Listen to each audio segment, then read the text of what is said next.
चंचल, आत्ताच्या आत्ता त्या नालायकला फोन लावून घरी बोलवून घे. ठीक आहे आई, मी लगेच बहिणींना फोन करते. चंचलच्या फोनमुळे निधी लगेच घरी येते. अहो काय झालंय आई? चंचल मला बोलली की काही अर्जंट काम आहे आणि म्हणून तुम्ही घरी लगेच येऊन जा. पण काय झालंय असं? सगळे ठीक तर आहे ना? नाही, काहीच ठीक नाहीये. अगं, जर तुला तुझ्या माहेरी 2 दिवसासाठी राहायला जायचं होतं तर त्याच्यासाठी तुला माझी परमिशन घेणं गरजेचं नाही वाटलं का? अहो तसं नाहीये आई, हे अचानक लास्ट मिनिटवर माझा प्लॅन बनला. पण मी चंचलला तर सांगूनच गेले होते ना. अगं, पण मोठ्यांना सांगून जाण्याची काही पद्धत आहे की नाही? आणि जाऊन जाऊन पण तू 2 दिवसासाठी गेलीयस, ते पण कशासाठी? तुझ्या आईचा वाढदिवस आणि तुझ्या आई वडिलांची लग्नाची अॅनिव्हर्सरी सेलिब्रेट करण्यासाठी. अगं, तुझे आई वडील काही जरा वेडे झालेत का, जे या वयामध्ये हे सगळे शॉक करतायत? माफ करा आई, पण माझ्या आई वडिलांबद्दल तुम्ही असे शब्द नाही बोलू शकत. आणि तुम्हाला कोण बोललं की वय झाल्यानंतर एका व्यक्तीने वाढदिवस साजरे करायचे नसतात? उलटे मी तर हेच म्हणेन की प्रत्येक व्यक्तीने त्याचा वाढदिवस आणि बाकीच्या लोकांनी त्याचं सेलिब्रेशन नक्कीच केलं पाहिजे.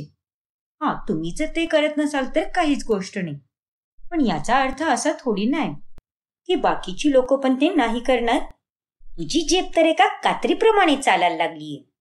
एके दिवशी कापून फेकून देईल मी. बस झालं आई, उगाच मी पण काही माझं मुद्दामून तोंड चालवत नाहीये.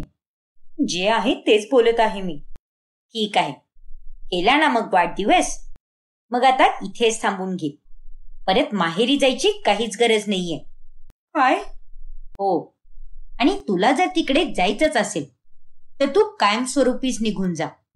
अगं, बाकीची लोक काय विचार करतील की आत्ताच यांच्या घरी लग्न झाले, पण सुनेला बघा 2 दिवसासाठी ही माहेरी पण निघून गेली. किती आगाव आहे. अहो पण आई, पण बिन काहीच ऐकायचं नाहीये मला. मगापासून खूपच बोलली आहेस तू, पण आता बास, खूप झालं. आता निधीला इच्छा नसताना पण सासरी थांबावंच लागतं. आणि ती बिचारी या सगळ्या गोष्टी तिचं यशवरचं प्रेम आणि तिच्या माहेरच्या लोकांच्या इज्जतीसाठी करत असते. पण ही गोष्ट ज्यावेळी यशला समजते त्यावेळी त्याला खूपच राग येतो. मग पुढे एके दिवशी, यार निधी, पटकन नाश्ता दे ना, खूपच भूक लागलीये ग मला. तू पण ना यश, 1 नंबरचा आगाव झालायस. कधीपासून ओरडतोयस? अरे माझ्याकडे तर फक्त एकच हात आहे. उगाच फटाफट करायला लागले तर माझा हात जळून जाईल ना. ठीक आहे बाबा, कर निवांत. हे काय निधी, नवऱ्याबरोबर बोलायची ही कोणती पद्धत आहे? बघेल त्यावेळी तू त्याला त्याच्या नावाने बोलवत असतेस आणि आज तर तू त्याला उलट पण बोलतीयस. अगं, काही लाजबीज आहे की नाही तुला? अहो पण बाबा, आम्ही दोघं तर एकमेकांबरोबर नेहमी असंच बोलत आलोय. यात काही नवीन आहे बरं मग? हो बाबा, आम्ही दोघं नवरा बायको व्हायच्या आधी खूपच चांगले मित्र आहोत. त्यामुळे या सगळ्या गोष्टी आमच्यासाठी नॉर्मल आहेत. ही गोष्ट तुम्हा दोघांसाठी नॉर्मल असू शकते, पण बाकीच्या लोकांसाठी नाही. रे, आज तर तिने पूर्ण घरासमोर बोललं हे, पण उद्या जर हेच बोलणं बाहेरच्या लोकांनी ऐकलं ना तर ती लोक काय विचार करतील? काय इज्जत राहील आपल्या घराण्याची? याचा विचार कधी केलाय का तुम्ही? बिंडोक कुठले. हो निधी, आणि एका बायकोला तिच्या नवऱ्याची इज्जत करावीच लागते. हेच आपले संस्कार आहेत, कारण आपला नवरा पण कोणत्या देवापेक्षा कमी नसतो. अगदी बरोबर. अहो पण बाबा, कोणाचंही नाव न घेतल्याने इज्जत वाढते असं थोडीच आहे. एक्झॅक्टली.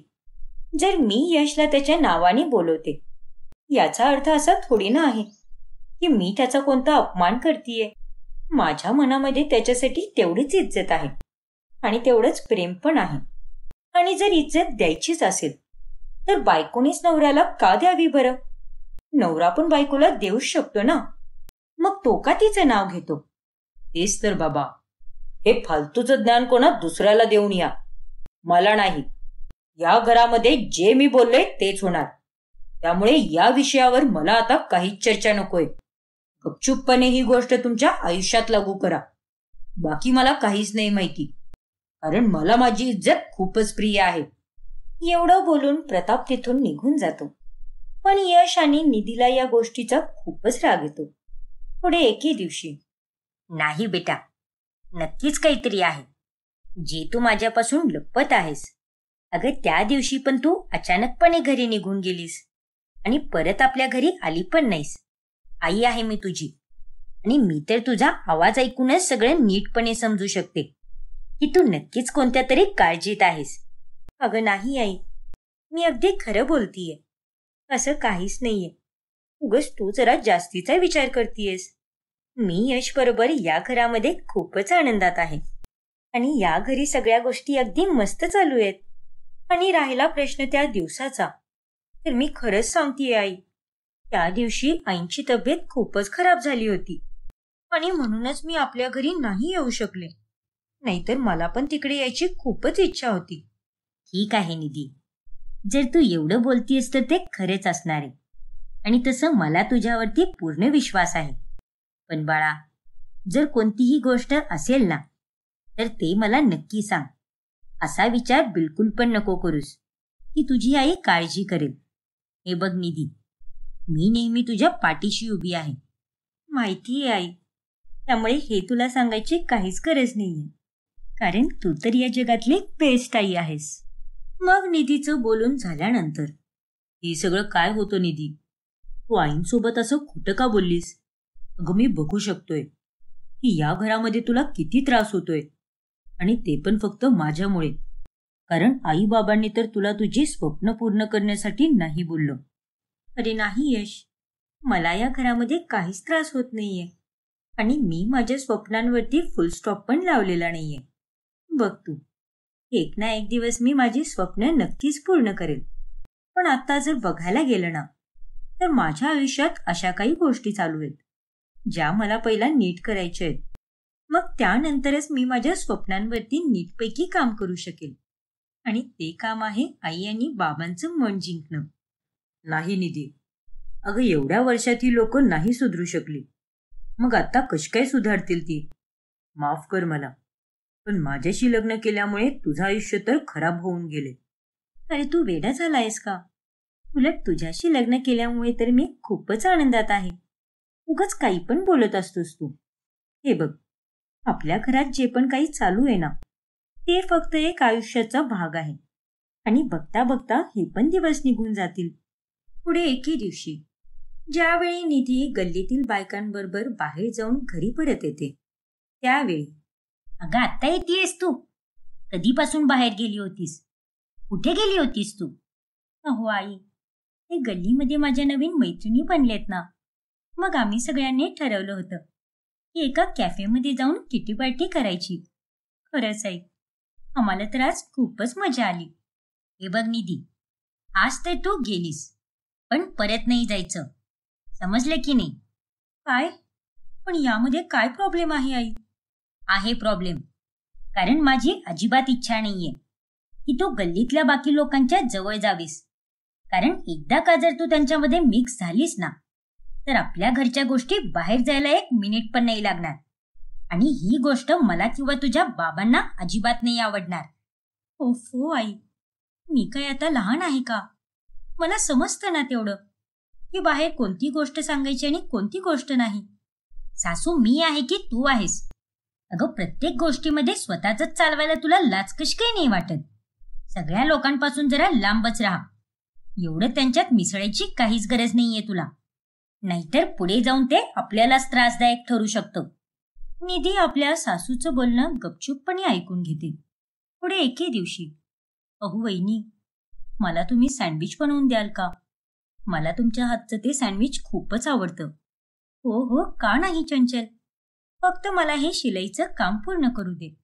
ते मी माझ्या जुन्या साडीचा एक ड्रेस बनवतीये ना, मग ते झाल्यावर मी तुला बनवून देईन. चालेल ना? हो वहिनी, चालेल. पण वहिनी, ड्रेस तर तुम्ही खूपच सुंदर बनवताय, आणि हे बघून तर असं वाटत पण नाहीये की हा ड्रेस तुम्ही एका जुन्या साडीचा बनवलाय. खरंच मानलं पाहिजे तुम्हाला, तुम्ही तर एकदम कमालच आहात. थँक्यू सो मच चंचल. पण तुम्ही तुमच्या फील्डमध्ये जर काम कराल तर तुम्हाला या बदल्यामध्ये पैसे भेटतील ना? हो चंचल, पण आई आणि बाबांनी तर मला बाहेर जाण्यासाठी नाही बोलले. पण तरीही मी अशी शांत थोडी ना बसणार आहे. काही काही एजन्सीजला मी अप्लाय पण केलाय, ज्या एजन्सीज वर्क फ्रॉम होम पण देतात. मग बघू आता पुढे काय काय होतं. अच्छा, पण चंचल, तू पण तुझं शिक्षण पूर्ण केलंयस, मग तुला पण काहीतरी काम केलं पाहिजे ना. असं घरात रिकामं बसण्यापेक्षा काहीतरी कामात व्यस्त असलेलं कधीही चांगलं ना. एवढाच तुझा वेळ पण निघून जाईल आणि तुझ्या हातात पैसे पण येतील आणि त्याचबरोबर तुला नवीन नवीन गोष्टी शिकायला पण भेटतील. हो वहिनी, हे तर तुम्ही अगदी बरोबर बोललात. पण बाबा आणि दादा आहे ना पैसे कमवायला, मग मला पैसे कमवायची काय गरज आहे बरं? उलट मला तर पैशाची काहीच काळजी नाही. आणि मग पुढच्या वर्षी माझं लग्न पण होऊन जाईल. मग त्यानंतर माझा सगळा खर्च माझा नवराच बघेल ना. अगं नाही चंचल, असा विचार तू नको करूस. खूपच चुकीचं आहे हे. आणि पुढचं कोण कधी सांगू शकतं का की कोणासोबत काय होऊन जाईल? त्यामुळे आपल्याला आपल्या आयुष्यात आत्मनिर्भर असणं खूपच गरजेचं आहे, खास करून पैशाच्या बाबतीत. कारण तुला सांभाळायला कोणीच नाही येणार.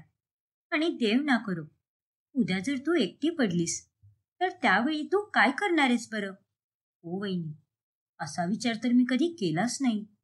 अगं म्हणूनच बोलतीये मी तुला, विचार केला नाहीस तर आत्ता कर. अगं तुझे विचार पण आईबाबांसारखेच आहेत, पण त्यातून तू बाहेर पड. आणि खरं सांगू का, असं घरात एकटं बसून तुला बोर नाही होत का? आय मीन तुझी इच्छा नाही होत का की बाहेर जाऊन कुठे काम करू, 4 लोकांशी गप्पा मारू, जरा मोकळी हवा घेऊ? हो वहिनी, तुम्ही अगदी बरोबर बोललात. मला पण असं नेहमीच वाटतं, पण मी ही गोष्ट आजपर्यंत कुणालाच नाही सांगितली. पण आज तर तुम्ही माझ्या मनातली गोष्ट ओळखली. अगं मग म्हणूनच बोलतीये ना मी की जरा स्वतःच्या आनंदाचा पण विचार कर.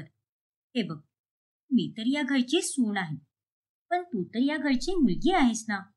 आणि कोणाला ठाऊक, आई बाबा तुला काही करण्याचा एक चान्स पण देऊ शकतील. बघ विचार करून. निधीचं बोलणं ऐकून चंचलचे डोळेच उघडतात आणि मग त्या दिवसानंतर ती तिच्या करिअरवर लक्ष द्यायला लागते आणि त्यासाठी ती खूप ठिकाणी रेझ्युमे पण पाठवते. परंतु हे सगळं पाहून सुमित्राला खूपच राग येतो. अगे बिंडोक, तुझं डोकं तर ठिकाण्यावर आहे ना? हे सगळं करताना जर तुला तुझ्या बाबांनी बघितलं ना तर ते काय करतील हे तुला चांगलंच माहितीये.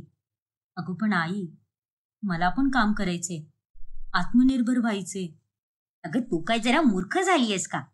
कोणती आत्मा घुसलीये तुझ्यात? तुला आयुष्यात आता फक्त लग्न करायचे आणि त्यानंतर तुझं घर सांभाळायचे. हे बाहेर जाऊन कामधाम करणं काही बायकांच्या गोष्टी नाहीयेत. आता जरा गपचूप बस आणि परत हे जर रेझ्युमे पाठवलीस तर बघ, तुला माझी शपथ आहे. काय? चंचलला या गोष्टीचं खूपच वाईट वाटतं.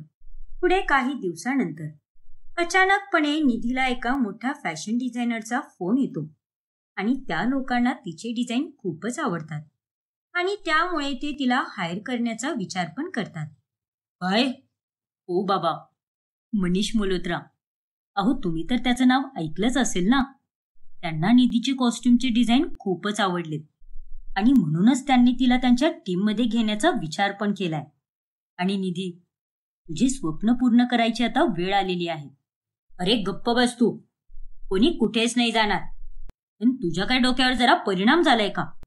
याआधी पण मी हेच बोललो होतो आणि आज पण मी हेच बोलेन की या घरची सून कोणतंच काम नाही करणार. अहो पण बाबा, पहिली गोष्ट वेगळी होती ना. त्यावेळी निधी तर फक्त एका साध्या कंपनीजमध्ये अप्लाय करत होती, पण आज तिच्या आयुष्यातला खूपच मोठा टप्पा आहे. खूप चांगला चान्स आहे हा बाबा, त्यामुळे प्लीज तिला जाऊ द्या. इट्स ओके यश, जाऊ दे. No Nidhi, it's not okay. Yash, Nidhi काम नाही करणार आणि हा माझा शेवटचा निर्णय आहे. बस बाबा, खूप झालं तुमचं. अहो आजपर्यंत तर आम्ही तुमचंच सगळं ऐकत आलोय आणि त्याचमुळे तुम्ही आम्हाला पूर्णपणे दाबून पण टाकले. पहिला तर मी या गोष्टींवरती काहीच नाही बोललो, पण आता नाही. आणि तुम्हाला जर तिची काहीच पडलेली नसेल ना तर आम्ही या घरात आता राहणारच नाही. चल निधी, या असं पडद्यात राहणाऱ्या सासरमध्ये आपल्याला राहायची काहीच गरज नाहीये. आजपासून आपण दोघं वेगळेच राहू आणि आपल्या आयुष्याची एक नवीन सुरुवात करू. काय? यशचा निर्णय ऐकून सगळेच लोक खूपच शॉक होतात. यापुढे आता काय होईल जाणून घेण्यासाठी याचा पुढचा भाग बघायला विसरू नका. आणि तुम्ही जर हे चॅनल सबस्क्राईब केलेलं नसेल तर आजच सबस्क्राईब करा आणि बेल आयकॉन दाबायला विसरू नका.